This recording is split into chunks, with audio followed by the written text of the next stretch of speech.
here's the deal, guys. Kayak fishing is a phenomenal sport, all right? But when you're fishing big water in these craft, you're a little bit vulnerable. And so I'm gonna turn it over to Ken and let him tell you a little bit about what do we call it, a lesson learned? Lesson learned. We'll talk about a lesson learned. learned. Like Ken tell you about his lesson learned here on Kentucky Lake. Tuesday morning, we went out, fished a cove for a little bit. I saw a tree out in the distance in the main lake, so I ventured out there. The waves weren't too bad. I was fishing it for 30 minutes, riding the waves, no problem. But I pushed towards shore. So I'll try not to cry. Oh, go ahead. So anyways, at some point, the kayak just flipped out of nowhere. It flipped. It didn't ride the wave. It didn't go up and flip. It just dumped me in the water. I spent a good amount of time trying to flip the kayak back over. I used the drive where the propeller is. As a handle? As a handle. To flip it over? Sorry. Or to try? To try to flip it over. It broke. So I abandoned the kayak, and I was a little panicked. How far are you from shore at this time that you're trying to make this? Quarter mile. Quarter mile Or so. 48-degree water temperature. Yeah, it was cold. So I panicked a bit, and then at this point, I 36-degree outside air temperature. Yeah, it was a cold day. So I knew I was panicking. I knew I had to calm down. So I leaned back. I had the NRS Chinook on. I grabbed the front of it. I leaned back, collected my thoughts, and I was blowing my whistle.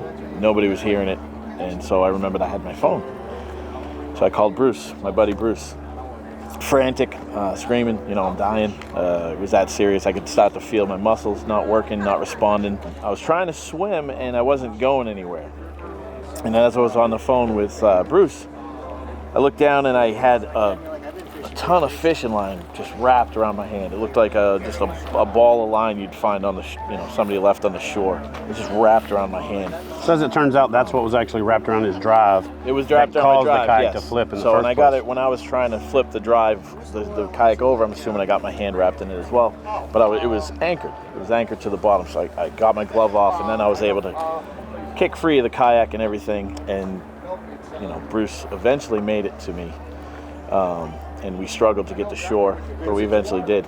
And then I crawled up some steps, randomly ended up at my buddy Jason Gardner's house. Another kayak bass fishing competitor, ironically enough. But a couple lessons learned. Yes. For one, anti-exposure. Okay, there's a rule of 120 that this guy now knows really well. It means if the outside air temperature and the water temperature don't add up to 120, you should be wearing some type of anti-exposure. Ken wasn't wearing an exposure. He was wearing layers. What do layers do when you get wet? They bog me down. They bog you down. They become a wet, soggy movement restriction, and they become an anchor. The other thing was, when you're going to fish in conditions like that, especially in open water, it's the buddy system.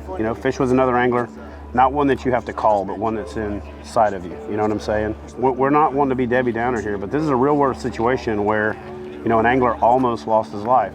The one thing that I can tell you that is a key to us even having a conversation right now is he had his life vest on, okay? I talk about the PFD all the time. I say it stands for prevention from drowning, and so there's no reason you shouldn't wear it. If you don't wear it, it stands for pretty freaking dumb, right? And so this is a testament to the fact that even when he didn't make all the right decisions when it comes to anti-exposure gear and all that other stuff, the life preserver, the PFD, the personal flotation device is gonna be prevention from drowning. It really is. So when you start talking about buying one that you're going to wear, investing a couple $100 or $120 in the case of the NRS Chinook, right. It's the best life insurance policy you'll ever buy, because you never know what random thing is going to cause things to go south. And let me tell you something else that's really awesome about this story. As soon as I heard about the fact that Ken lost all of his gear, I reached out to a couple of guys from a couple of clubs. I reached out to guys from some of the companies that I'm affiliated with and companies that I'm not affiliated with, and the response from the community was overwhelming. This dude was like, I don't even know, beside himself yesterday. He ended up with more gear.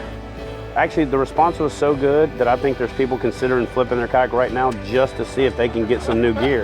You know what I'm saying? It really is. Yeah. It's the testament to the camaraderie, and what makes this sport what it is that even in the height of the biggest competition ever, when somebody's in crisis, everybody rallies around that person.